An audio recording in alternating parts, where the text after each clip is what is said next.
Masticación. Los dientes están diseñados para la masticación.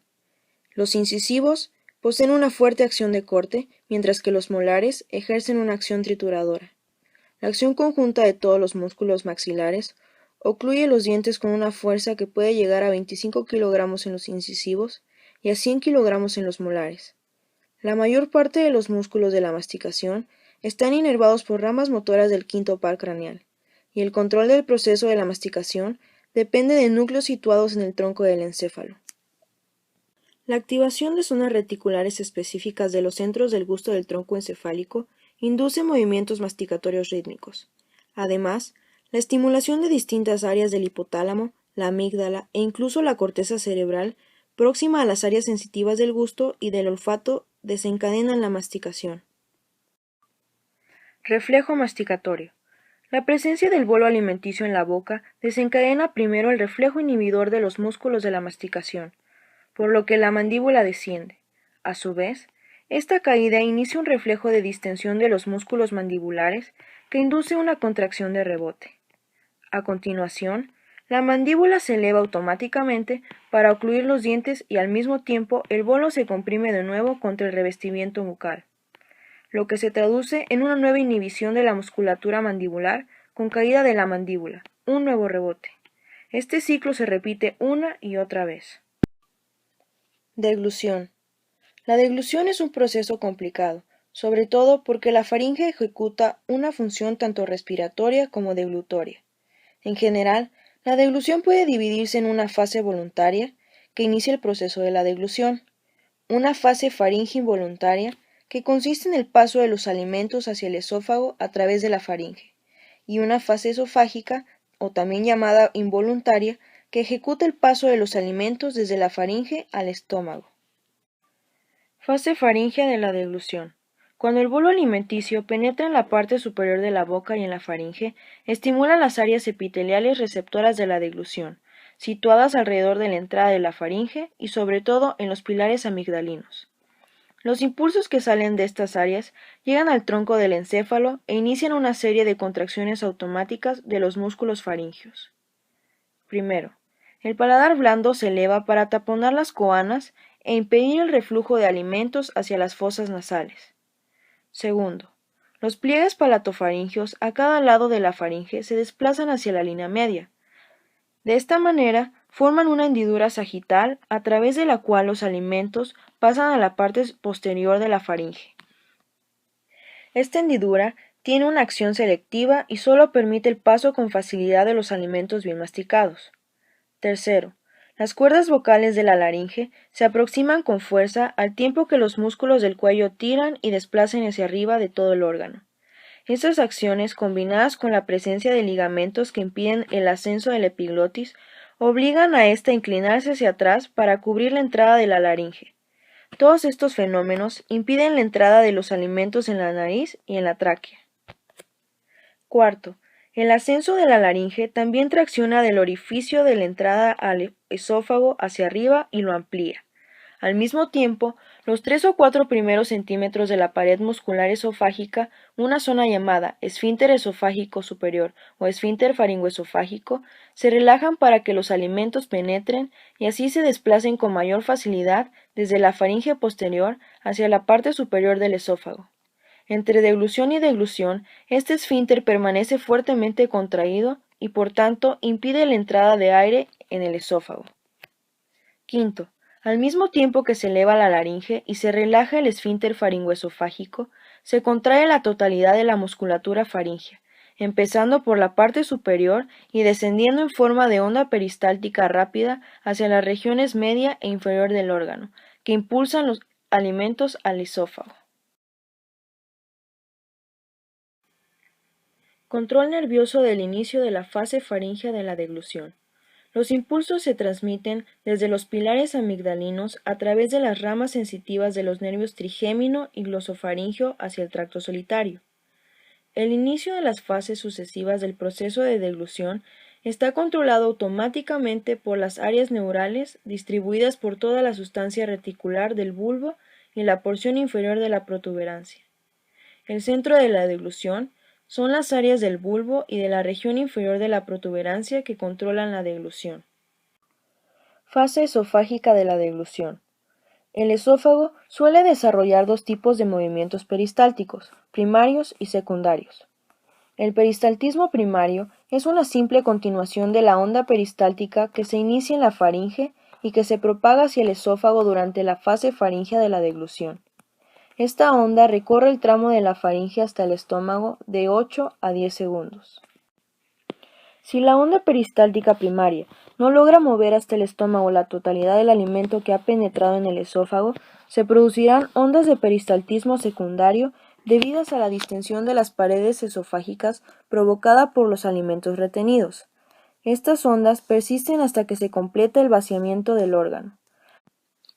Las ondas peristálticas secundarias se inician en la parte de los circuitos intrínsecos del sistema nervioso mientérico y en parte gracias a los reflejos que empiezan en la faringe. Ascienden luego por las fibras aferentes vagales hacia el bulbo y regresan de nuevo al esófago a través de las fibras eferentes de los nervios glosofaringeo y vago. La musculatura de la pared de la faringe y del tercio superior del esófago está constituida por músculo estriado.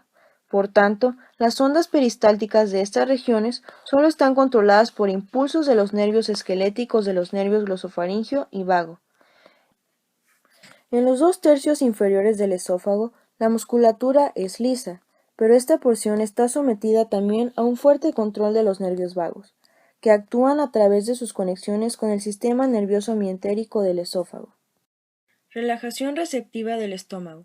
Cuando las ondas peristálticas esofágicas alcanzan el estómago, se produce una onda de relajación transmitida por las neuronas inhibidoras mientéricas.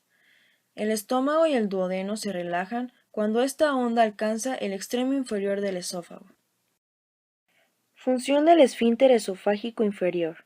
En el extremo inferior del esófago y hasta 3 centímetros por encima de su unión con el estómago, el músculo circular esofágico actúa como un extenso esfínter esofágico inferior o esfínter gastroesofágico. Este esfínter suele mantener una contracción tónica con una presión intraluminal en esta región del esófago de alrededor de 30 milímetros de mercurio. Este facilita la propulsión de los alimentos deglutidos hacia el estómago. Funciones motoras del estómago. La anatomía básica del estómago se puede dividir en dos porciones principales, el cuerpo y el antro. Fisiológicamente resulta más adecuado dividirla en dos, la porción oral, formada por los 2 tercios superiores del cuerpo, y la porción caudal, constituida por el resto del cuerpo y el antro. Las funciones motoras del estómago son triples. Primero, almacenamiento de grandes cantidades de alimento hasta que puedan ser procesadas en el estómago, el duodeno y el resto del intestino. Segundo, mezcla de estos alimentos con las secreciones gástricas hasta formar una papilla semilíquida llamada quimo. Y tercero, vaciamiento lento del quimo desde el estómago al intestino delgado, a un ritmo adecuado para que este último pueda digerirlo y absorberlo correctamente. Función de almacenamiento del estómago.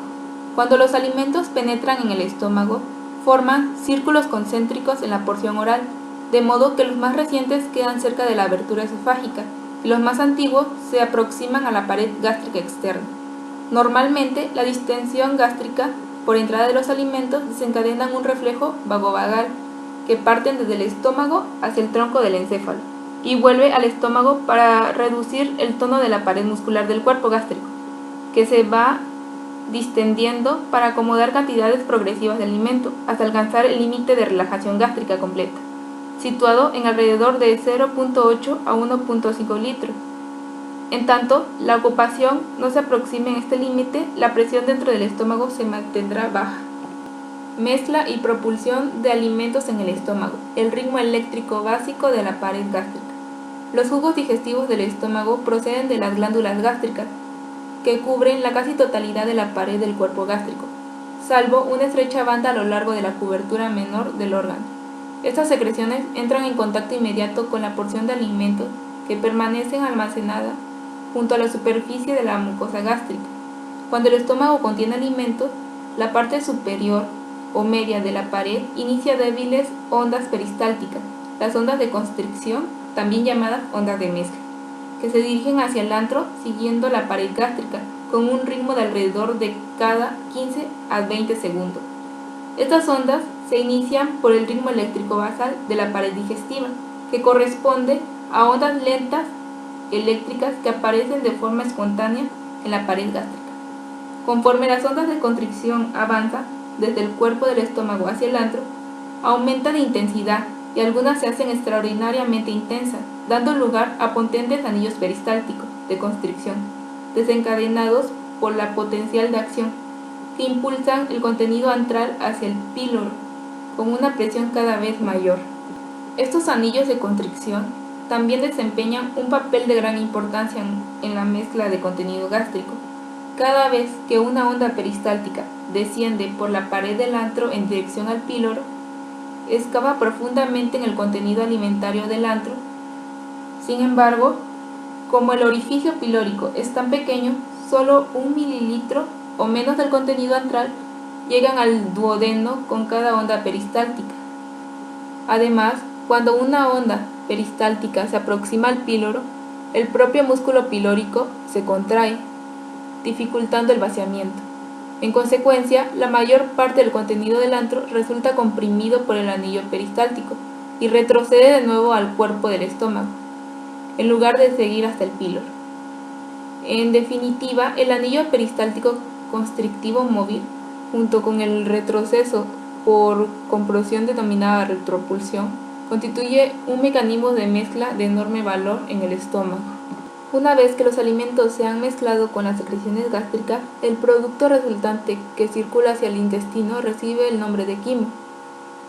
El grado de fluidez del quimo que sale del estómago depende de la cantidad relativa de alimento, agua y de secreciones gástricas y del grado de digestión.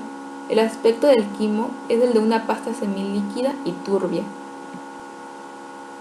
Vaciamiento gástrico. Las intensas constricciones peristálticas del antro gástrico provoca el vaciamiento del estómago. Al mismo tiempo, el píloro opone una resistencia variable al paso del quimo. Contracciones peristálticas antrales intensas durante el vaciamiento gástrico, la bomba pilórica. Las contracciones rítmicas del estómago son casi siempre débiles y sirven sobre todo para mezclar los alimentos con las secreciones gástricas. Sin embargo, alrededor del 20% del tiempo de permanencia de los alimentos en el estómago, estas contracciones aumentan de intensidad. Se inician en la parte media del estómago y se propagan hacia la porción caudal. Estas contracciones son potentes contracciones peristálticas anulares que vacían el estómago. A medida que el estómago se va vaciando, estas contracciones se inician en porciones cada vez más altas del cuerpo del estómago y empujan los alimentos almacenados en este para que se sumen al quimo presente en el antro. Estas contracciones peristálticas intensas suelen crear una presión de 50 a 70 centímetros de agua, es decir, 6 veces mayor que la de las ondas peristálticas de mezclas habituales. Cuando el tono pilórico es normal, cada onda peristáltica potente empuja varios mililitros de quimo hacia el duodeno. De esta forma, las ondas peristálticas, además de la mezcla gástrica, ejercen una acción de bombeo que ha recibido el nombre de bomba pilórica.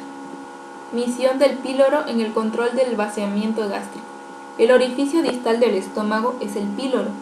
En esta zona, el grosor del músculo parietal circular es del 50 al 100% mayor que en las porciones anteriores del antro gástrico y mantiene una ligera contracción tónica la mayor parte del tiempo. Por esta razón, el músculo circular del píloro recibe el nombre de esfínter pilórico. Pese a la contracción tónica normal del esfínter, el píloro suele abrirse lo suficiente como para que el agua y otros líquidos salgan con facilidad del estómago al duodeno. Por el contrario, la constricción suele evitar el paso de gran parte de las partículas alimenticias hasta que no se encuentren mezcladas formando el quimo y han adquirido una consistencia casi totalmente líquida. El grado de constricción del píloro puede aumentar o disminuir bajo la influencia de señales reflejas nerviosas y humorales, procedentes tanto del estómago como del duodeno. Regulación del vaciamiento gástrico. La velocidad del vaciamiento gástrico está regulada por señales procedentes tanto del estómago como del duodeno.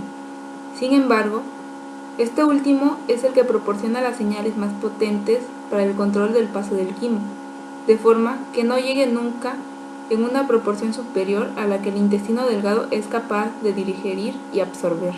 Factores gástricos que estimulan el vaciamiento. Efecto del volumen alimentario gástrico sobre la velocidad del vaciamiento. El aumento del volumen alimentario en el estómago estimula su vaciamiento. No es el incremento de la presión de los alimentos almacenados el que hace que el estómago acelere su vaciamiento, pues dentro de los límites normales habituales del volumen, este incremento no se traduce en una elevación significativa de la presión. Por el contrario, la distensión de la pared gástrica despierta sobre todo reflejos mientéricos locales en la propia pared, que acentúan mucho la actividad de la bomba pilórica al mismo tiempo que inhibe la acción del píloro. Efecto de la hormona gastrina sobre el vaciamiento gástrico. La gastrina ejerce un intenso efecto potenciador de la secreción de un jugo gástrico muy ácido por las glándulas del estómago. También, la gastrina tiene un efecto estimulante ligero o moderado de las funciones motoras del cuerpo gástrico, y lo que es más importante, parece estimular la actividad de la bomba pilórica. Así pues, es probable que la gastrina contribuya a facilitar el vaciamiento del estómago.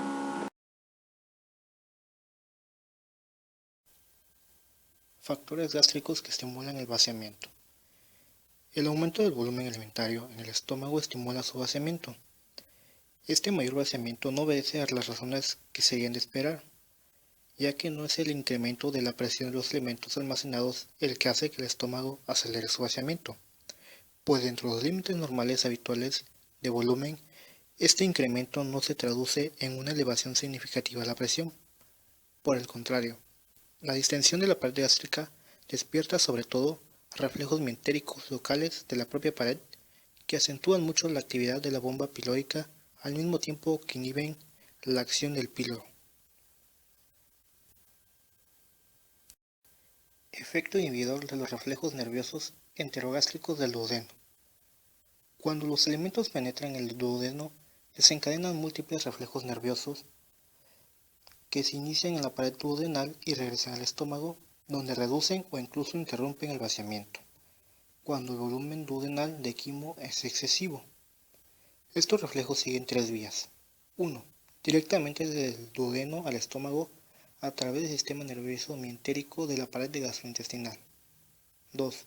Mediante los nervios extrínsecos que van a los ganglios simpáticos prevertebrales para regresar hacia las fibras nerviosas simpáticas inhibidoras hacia el estómago. Y 3. Y en menor medida a través de los nervios vagos que conducen los impulsos al tronco del encéfalo, donde inhiben las señales excitadoras normales transmitidas al estómago por esos mismos nervios. Estos reflejos ejercen dos efectos sobre el vaciamiento gástrico, ya que producen una potente inhibición de las contracciones propulsoras de la bomba pilórica y aumentan el tono del esfínter pilórico. Los factores que el duodeno controla de forma continua.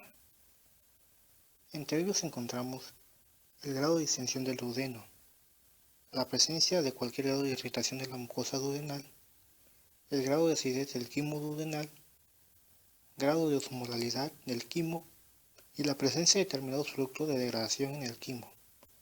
Los reflejos inhibitorios enterogástricos son especialmente sensibles a la presencia de irritantes y ácidos en el quimo duodenal y a menudo se activan enérgicamente en tan solo 30 segundos. Además, la degradación de la digestión proteica también despierta de reflejos enterogástricos inhibitorios.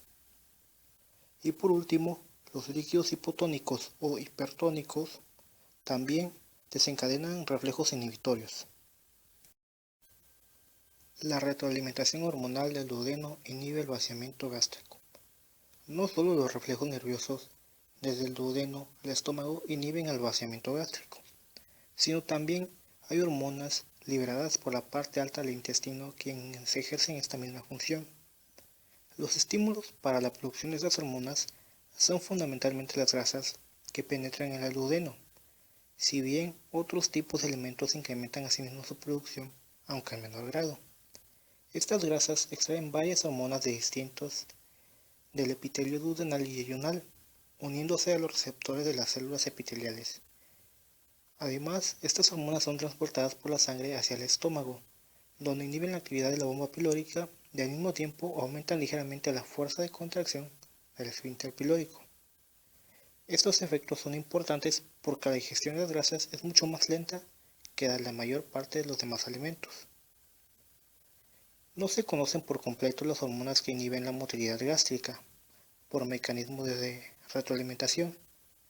Sin embargo, parece que la más potente es la colecistocinina, liberada por la mucosa del yeyuno como respuesta a las sustancias grasas existentes en el quimo. Dicha hormona actúa como inhibidor y bloquea la potenciación de la motilidad gástrica producida por la gastrina. Entre otras posibles inhibidores del vaciamiento gástrico está la hormona secretina, el péptido inhibidor gástrico, también denominado péptido insulinotrópico dependiente de la glucosa.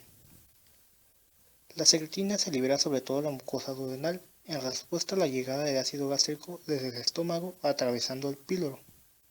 Esta hormona tiene efecto general, aunque débil, de disminución de la motilidad digestiva. El péptido inhibidor gástrico se libera a porción alta de intestino delgado, en respuesta sobre todo a la grasa del quimo, y en menor medida a los hidratos del carbono. Aunque esta hormona inhibe la motilidad gástrica, en determinadas circunstancias, su efecto en contracciones fisiológicas consiste en estimular la secreción de insulina por el páncreas. Resumen del control del vaciamiento gástrico. El vaciamiento gástrico está controlado hasta cierto punto por los propios factores del estómago, entre ellos el grado de llenado y el efecto excitador de la gastrina sobre su peristaltismo. Es probable que el control más importante del vaciamiento gástrico resida en las señales inhibidoras de retroalimentación del duodeno, que comprenden los reflejos de retroalimentación inhibidoras del sistema nervioso enterogástrico y de retroalimentación hormonal por la colecistocinina. Estos mecanismos inhiben de manera concertada para reducir la velocidad del vaciamiento cuando existe una cantidad demasiado grande de quimo en el intestino delgado o cuando el quimo es demasiado ácido, ya que contiene una excesiva cantidad de proteínas o de grasa no procesada. Movimientos del intestino delgado. Los movimientos del intestino delgado, como los de cualquier otra porción del tubo digestivo, pueden clasificarse en contracciones de mezcla y contracciones de propulsión. En gran medida esta separación es artificial, ya que en esencia estos movimientos del intestino implican al menos cierto grado de mezcla y de propulsión simultáneas. Contracciones de mezcla. Contracciones de segmentación. Cuando el quimo penetra una porción del intestino delgado, la distensión de la pared intestinal induce contracciones concéntricas localizadas, espaciadas a intervalos a lo largo del intestino y de menos de un minuto de duración. Las contracciones generan una segmentación del intestino delgado, de forma que el intestino queda dividido en segmentos que adoptan el aspecto de una ristra de salchichas. Cuando un grupo de contracciones de segmentación se relaja, se inicia un nuevo conjunto, pero en este caso las contracciones suceden sobre todo en zonas nuevas no afectadas por las contracciones previas. Por tanto, las contracciones de segmentación suelen fragmentar el quimo 2 o 3 veces por minuto, facilitando así la mezcla progresiva del alimento con las secreciones del intestino delgado. La frecuencia máxima de las contracciones de segmentación del intestino delgado dependen de la frecuencia de las ondas eléctricas lentas de la pared intestinal, que constituyen el ritmo eléctrico básico. Como en el duodeno y el yeyuno proximal este ritmo no supera 12 por minuto, la frecuencia máxima de las contracciones de segmentación en estas áreas se aproxima a 12 por minuto, pero solo en condiciones de estimulación extrema. En el ilion terminal, la frecuencia máxima suele ser de 8 a 9 contracciones por minuto. Las contracciones de segmentación se debilitan mucho cuando se bloquea la actividad excitadora del sistema nervioso entérico con atropina. Por tanto, incluso aunque las ondas lentas del músculo liso, propiamente dicho, producen las contracciones de segmentación, estas no resultan eficaces sin una excitación de fondo causada, en especial por el plexo nervioso mientérico.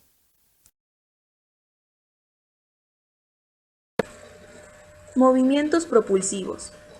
En el intestino delgado encontramos dos tipos de movimientos, el peristaltismo del intestino delgado y el efecto propulsivo de los movimientos de segmentación.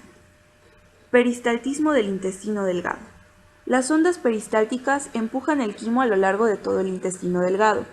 Estas ondas pueden producirse en cualquier punto del intestino delgado y se mueven en dirección anal a un ritmo de 0.5 a 2 centímetros por segundo. La velocidad es mucho mayor en la parte proximal del intestino que en la parte distal.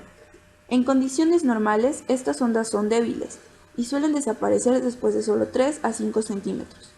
Es muy raro que abarquen más de 10 centímetros, por lo que el movimiento hacia adelante del quimo es muy lento. Su movimiento neto a lo largo del intestino delgado es solo de 1 centímetro por minuto. Esto significa que se necesitan de 3 a 5 horas para que el quimo llegue desde el píloro a la válvula ileocecal. Efecto propulsivo de los movimientos de segmentación. Los movimientos de segmentación, aunque solo duran unos segundos cada vez, suelen desplazarse también alrededor de 1 centímetro en dirección anal y contribuyen a desplazar los alimentos a lo largo del intestino. Por tanto, la diferencia entre los movimientos de segmentación y de peristaltismo no es tan grande como podría parecer por su separación en estas dos clasificaciones. Control del peristaltismo por las señales nerviosas y hormonales. La actividad peristáltica del intestino delgado aumenta mucho después de una comida. Ello se debe, en parte, al comienzo de la llegada de quimo al duodeno, con la consiguiente distensión de su pared. Además, la actividad peristáltica se incrementa por el llamado reflejo gastroentérico, que es desencadenado por la distensión del estómago y conducido principalmente por el plexo mientérico desde el estómago a toda la longitud de la pared del intestino delgado.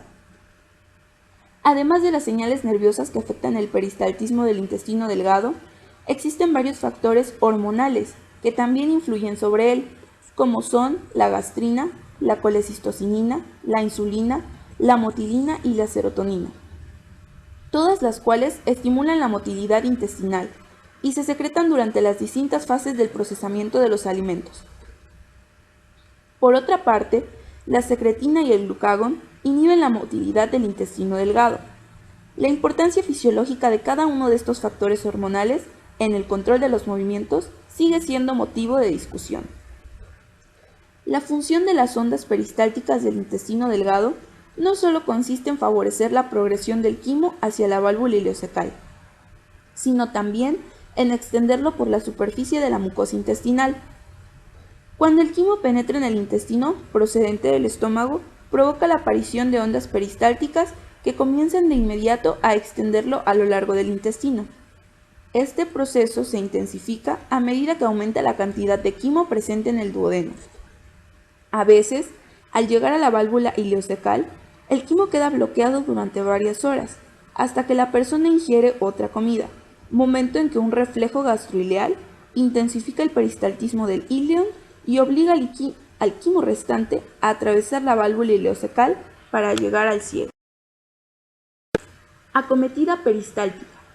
Aunque el peristaltismo del intestino delgado es habitualmente débil, una irritación intensa de la mucosa intestinal, como la que se produce en algunos casos graves de diarrea infecciosa, puede provocar un peristaltismo a la vez rápido y potente, al que se denomina acometida peristáltica. En parte, esta acometida se debe a reflejos nerviosos del sistema nervioso autónomo y del tronco del encéfalo, y en parte a una potenciación intrínseca de los reflejos del plexo mientérico de la propia pared intestinal. Las potentes contracciones peristálticas recorren largas distancias en el intestino delgado en pocos minutos, arrastrando su contenido hacia el colon y liberando así el intestino delgado del quimo irritante o de una distensión excesiva. Movimientos causados por la muscularis mucosa y por las fibras musculares de las vellosidades. La muscularis mucosa puede formar pliegues cortos en la mucosa intestinal. Además, algunas fibras de esta capa muscular se extienden hacia las vellosidades intestinales, que se contraen de manera intermitente. Los pliegues de la mucosa aumentan la superficie expuesta al quimo y, por tanto, la absorción. Las contracciones de las vellosidades, de acortamiento, elongación y de nuevo acortamiento, ordeñan, por así decirlo, su contenido, de forma que la linfa fluye libremente desde los quilíferos centrales de las vellosidades hacia el sistema linfático. Estas contracciones de la mucosa y de las vellosidades se inician principalmente por reflejos nerviosos locales del plexo submucoso, en respuesta a la presencia del quimo en el intestino delgado.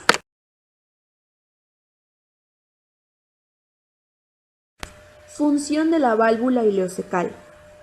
Una de las funciones principales de la válvula ileocecal consiste en evitar el reflujo del contenido fecal del colon hacia el intestino delgado.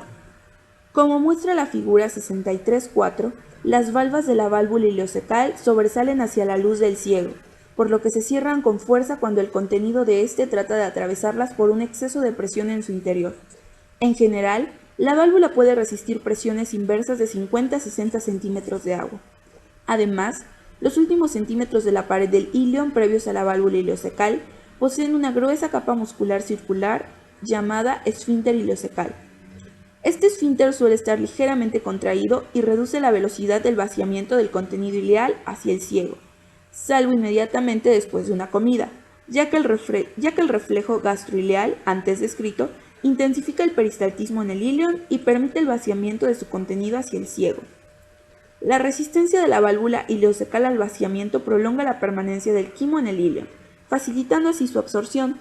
Cada día suelen llegar al ciego tan solo unos 1.500 a 2.000 mililitros de quimo. Control por retroalimentación del esfínter ileocecal. El grado de contracción del esfínter ileocecal, al igual que la intensidad del peristaltismo del íleon terminal, están sometidos de forma significativa al control de reflejos procedentes del ciego. Cuando éste se distiende, se potencia la contracción del esfínter ileocecal y el peristaltismo ileal se inhibe, mecanismos ambos que retrasan mucho el paso de nuevas cantidades de quimo desde el íleon. Además, cualquier irritante presente en el ciego retrasará también el vaciamiento. Por ejemplo, cuando una persona tiene el apéndice inflamado, la irritación de este vestigio del ciego puede producir un espasmo tan intenso del esfínter ileocecal con una parálisis parcial del íleon que el vaciamiento del íleon al ciego se interrumpa. Estos reflejos del ciego al esfínter ileocecal y al íleon están mediados por el plexo mientérico de la pared intestinal y por nervios autónomos extrínsecos, en particular por la vía de los ganglios simpáticos prevertebrales. A continuación hablaremos acerca de los movimientos del colon. Las funciones principales del colon son dos. Uno es la absorción de agua y electrolitos procedentes del quimo para formar heces sólidas, y dos es el almacenamiento de la materia fecal hasta el momento de su expulsión. Como estas funciones no necesitan movimientos muy intensos, los movimientos del colon suelen ser muy perezosos. El extremo proximal del colon interviene sobre todo en lo que es la absorción, mientras que la mitad distal actúa como lugar de almacenamiento. Movimientos de mezcla. Al igual que en el intestino delgado existen movimientos de segmentación, en el intestino grueso ocurren grandes constricciones circulares. Al mismo tiempo, el músculo longitudinal del colon, concentrado en lo que son 3 bandas longitudinales llamadas tenias cólicas, se contrae.